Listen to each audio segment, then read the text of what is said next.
I've got my hair freshly washed, it's got heat protector in. I'm just gonna start by just drying it quickly.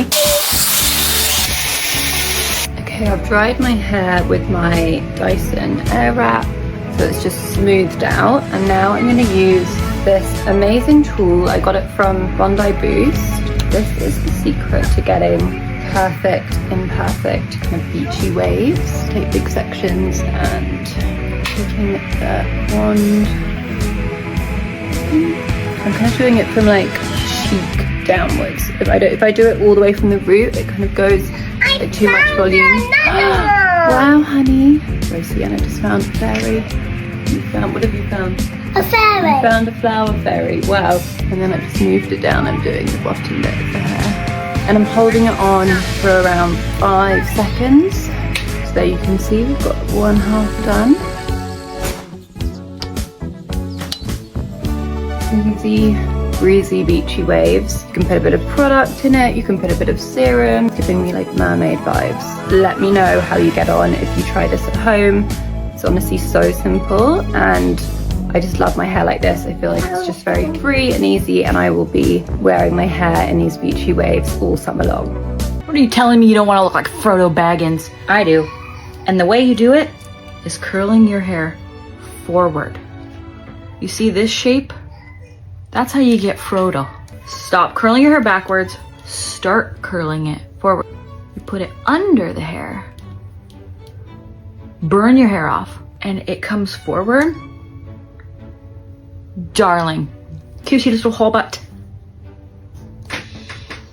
I always thought going away from the face was the way. That's more beachy waves. If you want to look more like Hobbit, place this, go over the top towards your face.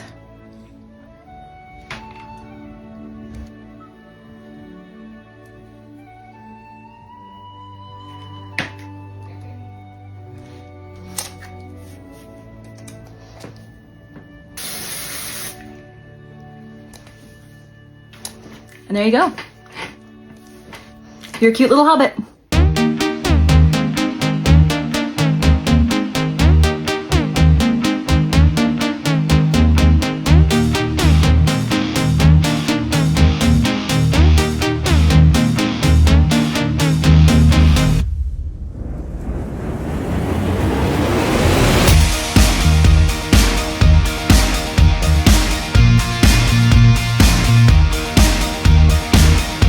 I'm calling it, this is the hairstyle of the summer. I'm on day 4 hair, so I'm starting with the Day Fairy Duster Dry Shampoo. This works like magic and it smells heavenly. And moving on to the beachy waves, this method has me in a chokehold. You just go back and forth between a curling iron and a 3-barrel waver. And a crucial step, hairspray. I have been loving the new Day Sunsetter hairspray. This gives a strong hold, but it is so flexible that you can just run your fingers through the hair after using it. Once I've completed the top section of hair, I'm going in with more hairspray. This is a super fine formula and it helps to block humidity and tame frizz and just give extra shine. I like to loosen up the waves by just finger combing. Grab a small section of hair and start twisting that back and pin towards the back of your head. Grab a section of hair beneath the twist and then pin that over the twist. Then I like to glue down any baby hairs with the Day styling cream. Repeat on the other side and you guessed it, more hairspray. It smells amazing with their signature citrus scent, and I love that it doesn't change the texture of your hair. There's no crunch and it holds style. I had these gorgeous beachy waves for the next 2 days. Hi guys, here's how I I get this very effortless wave, or as I like to call it, a bend on my collarbone length hair. I start with heat protectant. I don't really bother with parting the hair. I like a very natural look and I'm not too worried about it being perfectly polished. I grab medium-sized sections, clamp down a little higher than mid-shaft, and only do one full turn of the curling iron. I hold for about 4 to 5 seconds, then release, and while I release the clamp, I twist and slide down the hair. Once I've done this all over my head, I like to go in with the Day Fairy Duster Dry Shampoo. I actually like applying this even when my hair is clean because it gives volume all over and adds a really nice texture to the hair. I touch up any curls I'm not loving, and then I go in with the teasing comb to add a little extra volume to the ends. Finish the look off with your favorite hairspray and you're good to go.